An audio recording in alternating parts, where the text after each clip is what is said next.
gonna make sure my fish braid. Just gonna make sure my fish braid is good. Is it good? Can we go? Can we go? Sunrise on the Reaping. It's Haymitch's turn now to be the star of the story, the main focus of the story. This is the 5th addition to the Hunger Games series. This works as a second prequel, and we're gonna review this book today. So we're sticking to the theme of birds, you know, the Ballad of Songbirds. Hunger Games, it always has like the Mockingjay bird on the front of each cover, and we have it's a regular hardback with a dust jacket. So we've got the blurb here, and then on the other side of the blurb, yeah, we have some information about Suzanne Collins. Actual book itself, let me take the dust jacket off, because when I like to read books, I don't like reading with this. Like, I remove that. Now we get into the actual details of it. Missed opportunity. This should have been gold or yellow. First of all, it's a beautiful contrast. With this purple, is a beautiful purple. To have like gold and yellow as a contrast, because they're complementary color, the opposites on the color wheel, it would have been fantastic. And second of all, we've got the birds in gold and yellow, so I thought, you know, missed opportunity there. But except for that, this is me just nitpicking. Now onto the actual story. As I previously said, this book follows Haymitch. Haymitch is the mentor for Katniss and Peter in the first 3 Hunger Games books. This is essentially his story of how he was reaped into the Hunger Games, the background of his family, his love interests, the other people that were involved in Hunger Games. In his Hunger Games, there were twice as many tributes. So usually we have a 24. In his Hunger Games, we had 48. 48, and he survived. How that all conspires, we will get into that later in the video. I'll try not to spoil too much, except for the fact that he survived Hunger Games. I think it's pretty obvious that he survived his Hunger Games. If you don't know, we'll get to know. You need to go into this book knowing that he survived his Hunger Games. It's how we get this story in the first place. It is written in first person. We've returned to that first person narration, which I really enjoy, which I even prefer. The similarities that pull between him and Katniss is absolutely... Suzanne, I see what you did there. I see what you did there. From the fact that he's put his name in a ballot multiple times, so along with Katniss, because you get certain advantages when you do put yourself to be raped multiple times. He wasn't intentionally supposed to be raped. Why that is, you're gonna have to read the book, okay? We're not gonna spoil too much.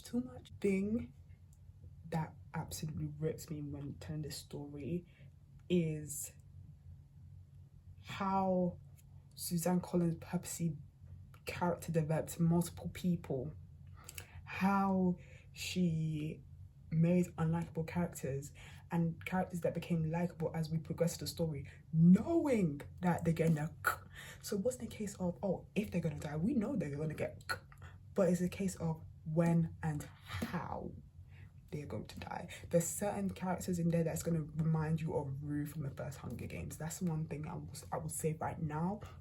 And it was extremely painful to read, but we made it through. If you go in with the headspace that everybody dies, I feel like you'll be able to make this through. With that being said, the absolute end, towards the end of the book, it's like, the Hunger Games is not enough. More punishment. I'll keep it at that now. But the general consensus of the story is Haymitch can't catch a break. Coriander Snow is absolutely evil. Overall, I do feel like this is a solid story, but there's certain intricate details that we're going to get into as to why this isn't a 5 out of 5 for me. Now, in regards to this book was what No Way Home was to the Spider-Man trilogy. This book is to the Hunger Games trilogy. First of all, if you don't have the previous knowledge of the Hunger Games, this is not, I don't believe that this truly holds as a good prequel. It holds as a good standalone for people who already know about the Hunger Games. If I was to tell people to read the Hunger Games, I would advise them to read Ballads of the Songbirds and Snakes first, then Hunger Games, then Catching Fire, then Mockingjay, then this book, even though it's supposed to serve as a story in between The Ballads of Songbirds and Snakes and The Hunger Games, because this book will not have as much weight as it does if you do not read the Hunger Games original series, the original trilogy first before you read this book. I hope that makes sense. With that being said, on the comment that I said that, oh, this is like no way home for the Hunger Games, the amount of cameos, it was almost fan service. Was I mad at it? Not completely, but I wish that the cameos were tied in a bit more, in the sense that we get to understand why exactly those cameos were chosen. There was one cameo of a particular guy that it makes sense as to why he was chosen in the first place. When you reread the books and rewatch the books, you're gonna understand why. Actually, no, two male characters, why they appeared. You're gonna understand why they appeared. There's two female characters that were a cameo that I feel like the book could have done without them. In my opinion, they didn't do anything to drive the plot forward. I feel like it was there for fan service. And you know me, I love my female characters. However, I want my female characters to be put to good use. And in this book, the female cameo characters, they were not put to good use. They were just there for shits and gigs. Even though this is a Hunger Games book, nothing is shits and gigs in this book, except for the narration. The narration can be quite funny from time to time. Let's go on to the next point. We are going to talk about the politics of Hunger Games. I think this book, more than all the other books, have made it glaringly obvious that the Hunger Games is based on America. It is a dystopian version of America.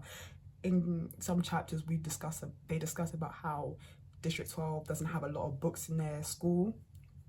In chapter 12, there's certain connotations about virtue signaling. Chapter 13 talks about the rise of inflation. I kept a couple of notes here. I did my work. And chapter 27 was speaking about how the system will make you broken and hopeless. You have no hope in a brighter future, which is essentially what a lot of governments are doing to their citizens right now. They are crushing them to the ground and making them feel like they don't have a voice, that, you know, there isn't a better future for them, that they cannot envision a better future for their children and for the people after them. And with the timing of when this book came out, perfect, absolutely perfect. But at the same time, it's quite sad to see how there was a little bit of a change in the style of writing. I feel like Suzanne Collins had to be more overt this time. She couldn't be more elusive and subtle with her messaging. She has to throw it right in people's faces, because some people decided to take Coriolanus, I don't know why I keep fighting with this man's name, Coriander Snow, and start making edits of him all over social media, completely missing the flipping point of his character. This man is not supposed to be a good person, but, you know, everybody sees good-looking man and they just forget. They just completely push besides the point. I also believe that the Hunger Games really does show how, like, dystopian environments can more people become disabled. We see with Peter and his amputated leg in Catching Fire. Haymitch, PTSD. Basically anybody who survives the Hunger Games, PTSD. So was this book needed to serve as a reminder? Absolutely. I just hope for a reason it will actually take it as a reminder that Snow is not supposed to be a good person. He's not supposed to be a good person.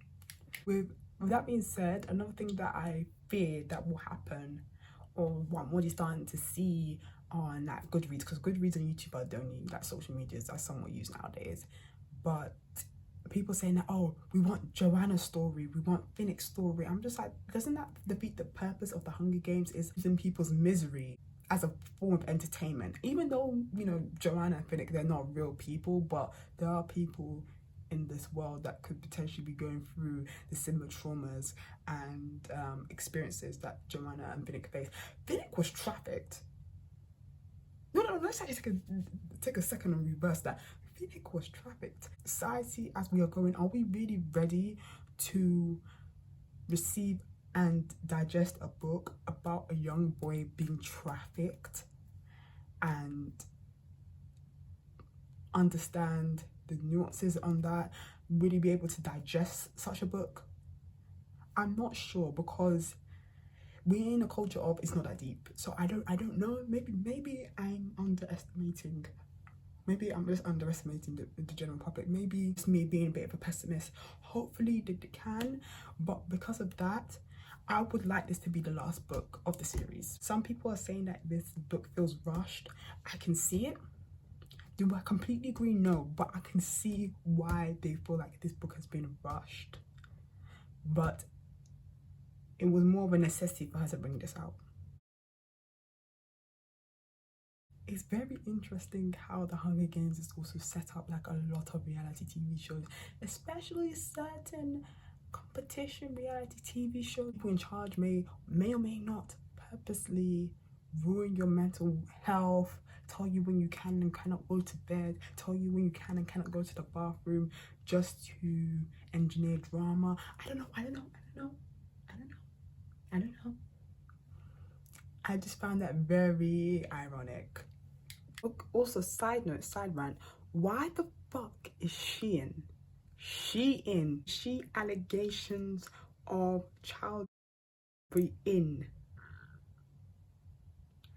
doing a Hunger Games inspired Hunger Games collaboration collection? This is exactly what I'm talking about.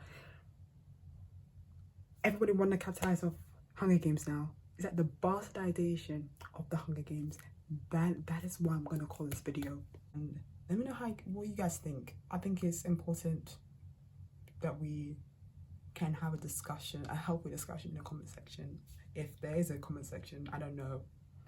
I only get like 2 views per video, but we don't know. I'm gonna be a bit optimistic because I've been a bit pessimistic throughout this video. Tell me what you think and like and subscribe. Bye.